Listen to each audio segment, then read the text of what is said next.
lugar. Sana napunta, hindi pa pangako mo nung una.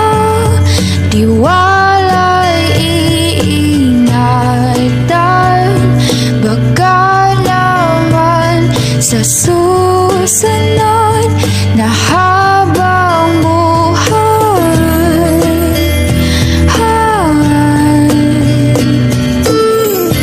Boses na parang angel mga idol ang ating singer na si Erica Banzuelo.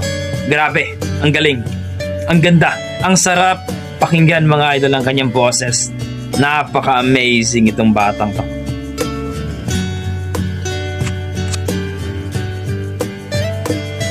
Hindi pa pangako